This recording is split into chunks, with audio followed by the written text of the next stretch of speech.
सामने आ रही है। ये बड़ी खबर आपको बता दें, फरीदाबाद में एक होटल पर पुलिस ने छापेमार कार्रवाई की। फरीदाबाद में कार्रवाई की गई। 5 लड़कियों के साथ कुल 10 लोगों की गिरफ्तारी यहां पर की गई है। होटल को सील करने की सिफारिश पहले भी की जा चुकी है, लेकिन अभी तक ये होटल सील नहीं किया गया था। होटल से पहले भी एक स्कूली छात्रा को पकड़ा गया था। फरीदाबाद में एक होटल पर पुलिस का छापा। ये बड़ी खबर आपको बता रहे हैं, छापेमार कार्रवाई की गई। 5 लड़कियां वहां से पकड़ी गई हैं, 10 लोग गिरफ्तार किए गए हैं कुल मिलाकर के, 5 लड़कियों समेत। होटल को सील करने की सिफारिश की गई थी इससे पहले, लेकिन अभी तक ये होटल जो है वो सील नहीं किया गया और यहां से एक बार फिर से इसी तरह की कार्रवाई जो है वो की गई है। कुल मिलाकर के 10 लोगों को यहां से गिरफ्तार किया गया, जिनमें 5 लड़कियां हैं। ये बड़ी खबर आपको बता रहे हैं, 5 लड़कियां समेत 10 लोग यहां से गिरफ्तार किए गए। होटल को सील करने की पहले भी यहां पर होटल को सील करने के आदेश जो है वो दिए गए, लेकिन उसके बावजूद भी होटल पर जो कोई कार्रवाई नहीं हुई थी यहां। और आज एक बार फिर से यहां से मामला सामने आया। पुलिस जब पहुंची तो 5 लड़कियों के साथ कुल 10 लोगों को यहां से गिरफ्तार किया गया है। ये बड़ी खबर आपको बता रहे हैं, होटल को सील करने की सिफारिश पहले भी की जा चुकी है, लेकिन होटल पर कोई कार्रवाई नहीं हुई। और आज एक बार फिर से जब छापामार कार्रवाई की गई पुलिस की तरफ से, तो 10 लोग यहां से गिरफ्तार किए गए। 5 लड़कियों के साथ कुल 10 लोगों की गिरफ्तारी। ये बड़ी खबर आपको बता रहे हैं। होटल को सील करने की सिफारिश पहले भी की जा चुकी है, लेकिन होटल सील नहीं हुआ, बल्कि यहां पर अवैध रूप से लड़के और लड़कियां जो हैं यहां पर पहुंच रहे थे। चलिए, इसी मामले पर महिला आयोग की अध्यक्ष रेणु भाटिया जी हमारे साथ जुड़ गई हैं। रेणु भाटिया जी, आपका स्वागत है हरियाणा न्यूज पर। शुक्रिया। रेणु भाटिया जी, फरीदाबाद का एक मामला पहले सामने आया था, जिस होटल से स्कूल के बच्चे पकड़े गए थे।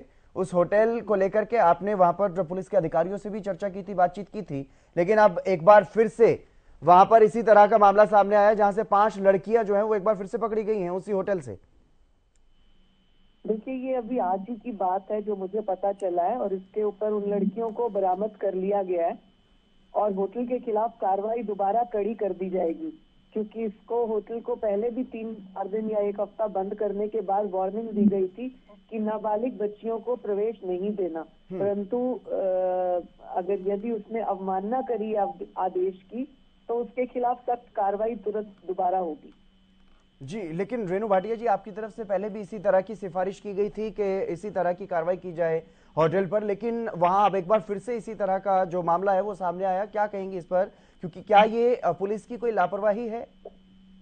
नहीं, पुलिस ने अपना काम किया था डेफिनेटली, लेकिन होटल वाले ने अगर कोई भी अवमानना करी है कि प्रवेश तो होटल वाले देते हैं ना, तो अगर होटल वाले ने प्रवेश दिया है दोबारा नाबालिग बच्चों को, तो उसके खिलाफ कार्रवाई तुरंत करवाने के लिए आदेश देंगे। जी, तो क्या पहले जब आपकी तरफ से कहा गया था कि सीलिंग की कार्रवाई की जाए होटल पे, तो क्या वार्निंग देकर के जो छोड़ दिया गया होटल मालिक को, होटल संचालक को, तो क्या उसके बारे में आपको जानकारी थी? बिल्कुल, कई दिनों तक होटल को बंद रखा गया था। उसके बाद इसको यही वार्निंग दी गई थी कि छोटे बच्चों को प्रवेश नहीं देना। कोई व्यापारी वर्ग आता है या कोई इस तरह के लोग आते हैं जो बाहर दूसरे शहरों से आते हैं, परंतु नाबालिग ना हो, व्यापार व्यवसाय के कारण आते हैं, उस तरह के लोगों को जरूर आप रखें।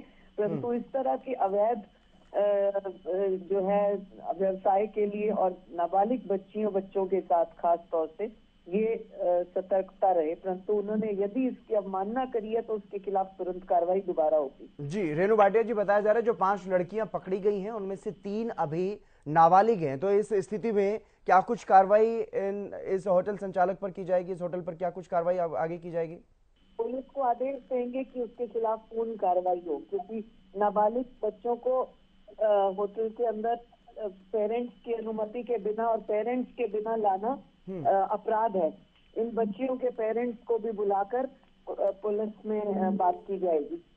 जी, लेकिन रेणु जी, ये एक बड़ी समस्या भी होती हुई नजर आ रही है, क्योंकि जिस तरह से पहले भी ऐसा मामला सामने आया, अब एक बार फिर से इस तरह का मामला सामने आया है, तो इन नाबालिग बच्चियों को भी कम से कम जागरूक किया जाए। इसके लिए महिला आयोग की तरफ से क्या कुछ विचार किया जा रहा है? क्या कोई प्लानिंग की जा रही है ताकि इन बच्चियों को भी जागरूक किया जाए? इसके लिए हम लोग स्कूल कॉलेजेस में जाकर बार बार बच्चों को उनके राइट्स और उनके जो है ना अधिकारों के बारे में बताते हैं। अधिकार और उनके फर्ज के बारे में भी बताते हैं। परंतु मुझे लगता है इस कार्य को और अधिक गंभीरता से लेना पड़ेगा हमें, क्योंकि इस तरह के कई मामले सामने आ रहे हैं, नाबालिग बच्चियों को गुमराह किया जा रहा है। इस पर हम और विशेष गंभीर रूप से ध्यान देंगे। आपको क्या लगता है रेणु जी, क्यों इस तरह के मामले सामने आ रहे हैं और इस तरह के मामलों में लगातार बढ़ोतरी हो रही है? देखिए, छोटी बच्चियों को बहला फुसला के लाना बड़ा आसान होता है।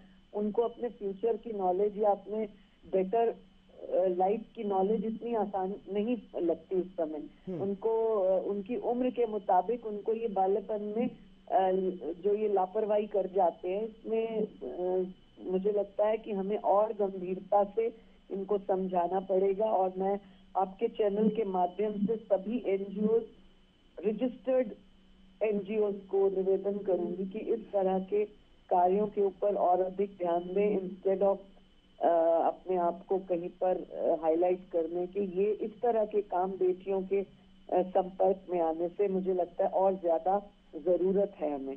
क्योंकि रेणु जी, इस तरह के मामले जब सामने आते हैं और क्योंकि हमारे प्रदेश में जब लव जिहाद को लेकर के भी चर्चा होती है, तो कहीं ना कहीं ये इसी तरह के मामले हैं, उसी के जैसे मामले हैं। जब कोई धर्म विशेष की बात आ जाती है तो हंगामा खड़ा हो जाता है, लेकिन इस तरह के मामले बहुत ज्यादा जो है वो बढ़ते हुए दिखाई दे रहे हैं। तो ऐसे में क्या कुछ आपकी तरफ से प्लान रहेगा ताकि ज्यादा से ज्यादा ऐसी बच्चियों तक पहुंच बढ़ सके, महिला आयोग की और पुलिस की, और ऐसी बच्चियों को ताकि ज्यादा जागरूक किया जा सके? देखिए, मुझे ऐसे लगता है कि किसी भी बच्ची के साथ अपराध है, चाहे वो लव जिहाद का हो और चाहे वो इस तरह से बच्चियों को बहला फुसलाकर उनके साथ संपर्क बनाने का हो। अपराध तो अपराध है, एक ही श्रेणी में आता है, सजा और धाराएं एक ही हैं। परंतु बच्चियों को और अधिक जो है समझाया जाए, उनको नॉलेज दी जाए, उनको गाइड किया जाए कि उनके लिए क्या अच्छा है क्या बुरा है। मुझे लगता है वो और अधिक जरूरी है।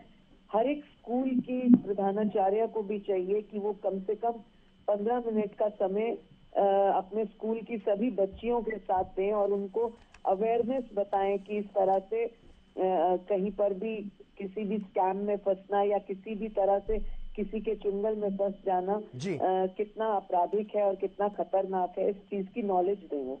चलिए, बहुत शुक्रिया रेणु भाटिया जी हमारे साथ जुड़ने के लिए, इस मामले पर विस्तार से बातचीत करने के लिए।